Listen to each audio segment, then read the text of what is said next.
Hey everyone, welcome to Plants and Politics. So here we go. Everyone on the left, especially progressives, knew that this was coming. It's time for the blame game. Finger pointing has begun because some Democrats lost in the House or are on the verge of losing. The House lost, or Democrats in the House, I should say, lost several seats. So, of course, Democrats that are more centrist or establishment Dems, I should say, are blaming progressives for their own failures and that of Nancy Pelosi. So on a private call, it was pretty much, as I understand it, just Democrats on the call. There may have been some reporters. I've heard conflicting reports about that, but someone spoke off the record and told reporters that centrists are blaming progressives and their ideas like defund the police for their lost House seats. In particular, Abigail Spanberger, who looks like she's just very narrowly going to be able to hold on to her seat. I believe she won in the 2018 midterms. She apparently said on the call, quote, "We need to not ever use the word socialist or socialism ever again." Additional centrists, such as Texas Democrat Mark Vesey, made similar comments. James Clyburn echoed centrist sentiments, saying that if Democrats run on socialized medicine and defunding the police, they're going to lose the two January runoff battles that appear to be all but certain in Georgia, because right now there's a couple of races and neither of the candidates, neither the Democrat or the Republican, got over 50%. So those two races are going to go to a runoff. Yeah, I'm sorry, but these people are morons. So progressive Pramila Jayapal countered these arguments. She said that they shouldn't argue against ideas that energize the Democratic base. I couldn't agree more. Rashida Tlaib accused centrist Dems of only caring about white suburban voters. She said, quote, "To be real, it sounds like you are saying stop pushing for what Black folks want." Yeah, that's exactly what they're saying. They're saying, we don't give a damn. We feel that people of color are with us either way, and we can take them for granted, but we don't want to push away these moderate Republicans, these Lincoln Project Republicans. So many others in interviews, of course, they won't speak on the record because they're weak. They are blaming Pelosi for not striking a deal on a stimulus package. Others blame progressive groups such as Justice Democrats for primaries against centrist Dems and for being purists. In response, the executive director of Justice Democrats, Alexandra Rojas, said, quote, "They had one job and they blew it. We need a Democratic Party that stands for something more than just being anti-Trump." Yeah, exactly. People are sick and tired of voting for the lesser of two evils. They want someone to excite them. They want someone that's going to help them get what they want. Oh my God. So the article went on, but you get the point. I mean, it was just a bunch of nonsense. So once again, here we are. Moderates are refusing to look in the mirror. They're refusing to look at polling and see that Medicare for all, a living wage, free college tuition, police brutality, and solving that issue, all of these things are majoritarian issues. They're instead, as usual, allowing Republicans to scare them. Republicans say boo, and Democrats just curl in the corner in a ball and start crying and whatever you want, we'll do whatever you say. Oh my God, just don't call us socialist. I'll do whatever you want. It's so pathetic. It's just freaking pathetic. They need to stop allowing Republicans to frame the narrative. Instead, you take the narrative back. You frame it in the way you want voters to understand it. You don't allow them to just frame it as socialism and equate it to communism, and you don't counter that in any way. You let people know what it means for them. There's a saying in marketing: everyone's favorite radio station is WIIFM. What's in it for me? Tell people what it does for them, how it benefits their life. When you do that, these things poll very high. Trump won in 2016 because he ran on a populist message. He ran on the idea of getting rid of the rot in the establishment and helping working class Americans. Democrats in red and purple districts did none of that. That's why they lost. And then AOC did a brilliant breakdown on Twitter. She was talking about, she did a deep dive and she looked at all of these people who lost their seats or are very narrowly holding on to them, or maybe even don't even know yet if they're going to retain their seat. And she found that all of the ones who lost or aren't even sure whether they're going to be there in the next session or not had zero online game. They did no online advertising during the pandemic. So they didn't go door to door, and then they didn't do anything online. So they expected their few TV ads to reach the masses and make a difference. These people are so out of touch, it's pathetic. And I'm sorry, Rashida Tlaib is right. They lost working class voters across all demographics. They played games in the primary, first of all, which pissed off voters who loved Bernie. And over again, what did you hear Joe Biden say? I beat those people. Yeah, I'm not going for those policies. He has kicked sand in progressives' faces over and over again. You know who Bernie did really well with? Latino voters and young Black voters. And guess who Trump picked up? They allowed Pelosi to play politics and hold up aid. Only one member of the entire House spoke out about this and took issue with her refusal to accept that $1.8 trillion stimulus package, the one that was on the table that Mnuchin said he thought he could make work. I said a while back, that was just even on a moral level, the fact that she left people hanging in their hour of need was absolutely abhorrent. But the fact that she used it as a political football and the fact that she refused to accept it because she didn't want Trump to have a win was disgusting. And on top of that, it was political malpractice. You accept the bill, you kick it up to the Senate, where you know Republicans aren't going to accept it. Mitch McConnell already said he wasn't going to put it up for a vote. And Republicans in the Senate said absolutely not. They would even if he did, they would vote no. You put the onus on them. She let the House take the fall for that. That is her failure. And then Democrats ran around at the DNC embracing anti-working class Republicans like John Kasich from Ohio.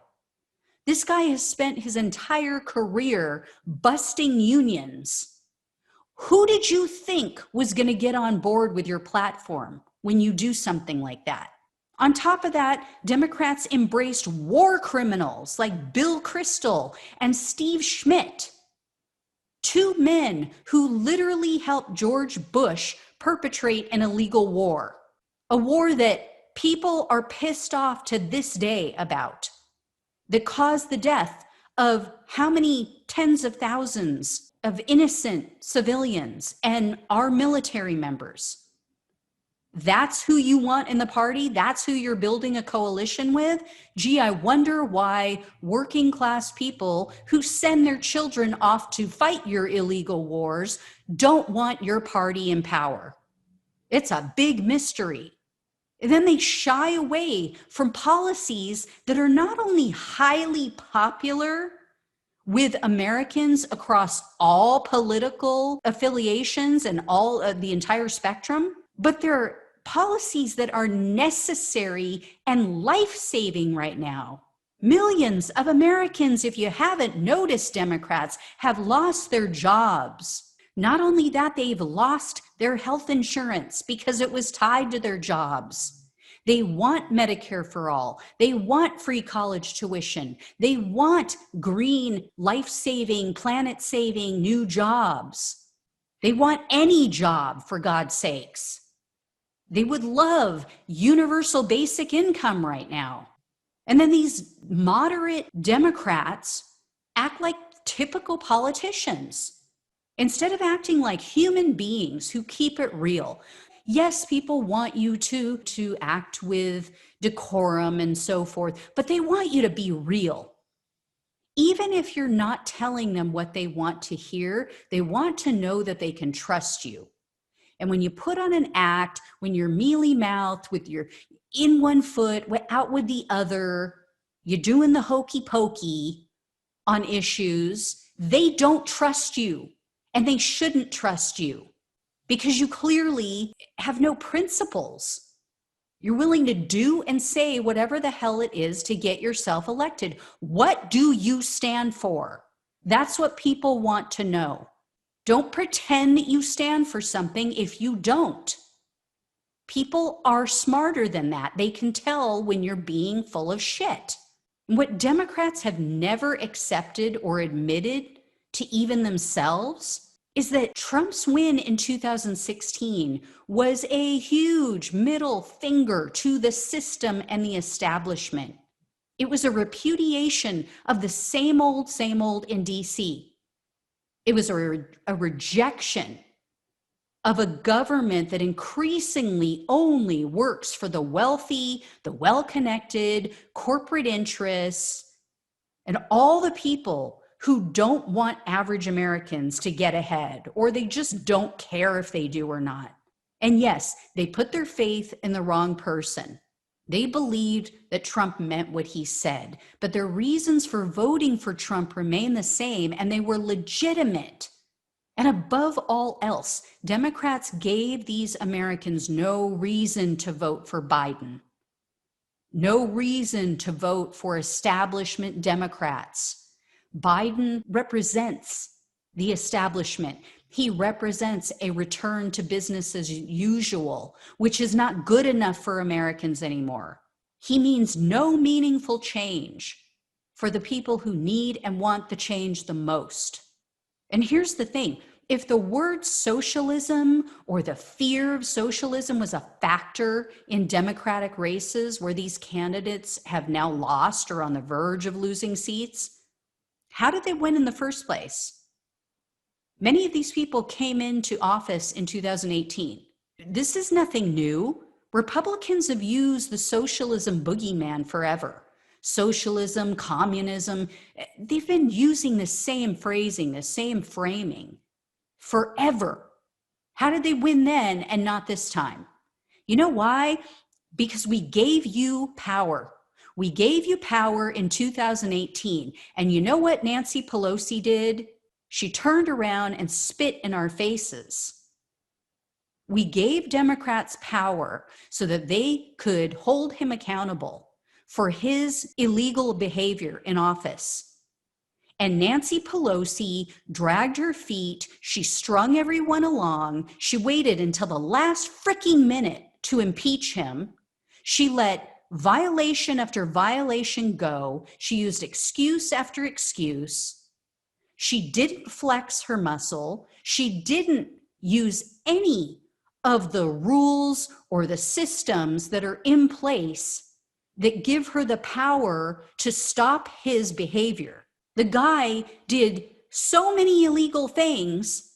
He's being impeached. And what does she do? She invites him to give the State of the Union address. Are you freaking kidding me? You don't normalize that.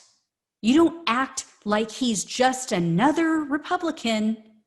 Nothing to see here, folks. Nothing new, nothing different or special or unique about his illegal behavior. They failed and failed and failed. The people who got reelected and won their reelections with ease, even in middle America, are the people who have stepped up, are the people who have been strong and who have not wavered, who don't have one foot in and one foot out. They choose and stand in one position. And they say, either elect me based on these principles and what I believe in, and that I will fight for you, or don't. But I'm not going to act like something I'm not. So I would argue these red state Democrats didn't do enough to differentiate themselves from their Republican challengers. Just like Amy McGrath. Amy McGrath got trounced by McConnell because Republican light doesn't appeal to a majority of either party. You're not going to win Republicans because they want full fat Republican.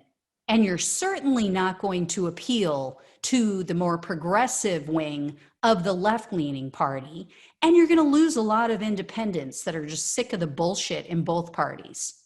So who does that leave you with? It leaves you with this little tiny sliver of college-educated white liberals whose lives are going great. That will not carry you into the future. So if Democrats want to win in the future, they need to start standing for something, not just arguing that they're not Republicans, but then acting like Republicans and refusing to support populist policies just to make their wealthy corporate donors happy.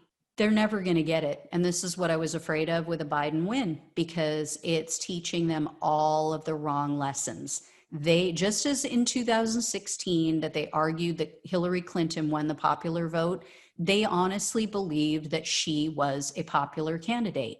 No, I'm sorry. I'm here to tell you, I'm a member of many progressive groups and Bernie groups, and I can tell you with certainty that the majority of us only voted for her, and we only voted for Biden because Trump was the alternative, the only reason. So they better start making some efforts to reclaim the true base of this party and start reaching out in a meaningful way to the people who have continued over and over again to save their asses. Because it is us, it is progressives, it is people of color. And right now, all they're doing is kicking us in the teeth once again, after we just pulled them out of a ditch, saved their asses yet again. But they're gonna kick sand in our face, wag their finger at us and tell us that it's our fault that some of them lost. I mean, how many times can you tell somebody that they're shit under your shoes and that they're wrong and you don't need them before they walk away? All right, guys, as always, like, share, subscribe. Thank you for watching and listening. I will talk to you soon. Take care. Thanks for listening to Plants and Politics. The only way we can take our country and power back is to spread the truth and build an army. So remember to like, follow, subscribe, and share on Facebook, YouTube, and wherever you listen to your podcasts. Thanks again.